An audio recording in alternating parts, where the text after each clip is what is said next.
Hello বন্ধুরা, তো তোমাদের আগের পার্টি দেখিয়েছিলাম আমরা বকখালি পর্যন্ত এসে পৌঁছেছি।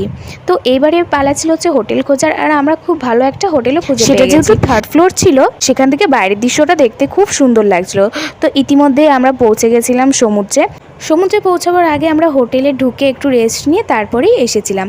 আর দেখো এইদিকে কত কালো মেঘ করেছে, আর এই যে এখন কিন্তু আমার মা একটু ভিডিও বানাচ্ছে, আর এইদিকে কিন্তু আমি কয়েকটা ফটোও তুলে নিচ্ছিলাম। আর খুব আনন্দও হচ্ছিল, যেহেতু এখানে ভাটা চলছিল সেই জন্য এখন অনেকটা দূরে হেঁটে হেঁটে যেতে হবে। তো সেটাই মাকে বলছিলাম।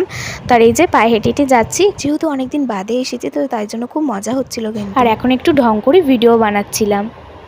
আমি জানি না তোমরা দেখতে পাচ্ছ কিনা, কিন্তু ওই যে দূরে কিন্তু সমুদ্র দেখা যাচ্ছে। আর আর এদিকে দেখো পায়ে কী সুন্দর ঢেউগুলো লাগছিল, খুবই ভালো লাগছিল। আর এই যে চারপাশে প্রচুর লোক ছিল, আর এই যে আমি আর ওইদিকে মা আর মাসি মিলে দাঁড়িয়েছিল। আর আমার বাবার মেশো কিন্তু অনেকটা দূরেই গেছিলো, তো সেখানে কিন্তু আমিও গেছিলাম। তো যেহেতু আর ভিডিও করা পসিবল ছিল না, সেই জন্য আর করতে পারিনি। আর এই যে মা, আমি আর মাসি তারপর সবাই মিলেই মজা আনন্দ করেছিলাম। এবং কিছুক্ষণ পরে আমরা আবার হোটেলে ফিরে আসি। আর হোটেলে ফিরে আসার পরে আমরা দুপুরের খাবারও খেতে গেছিলাম, তো সেটার আর ভিডিও করা হয়নি। পার্ট 3 খুব তাড়াতাড়ি আসছে।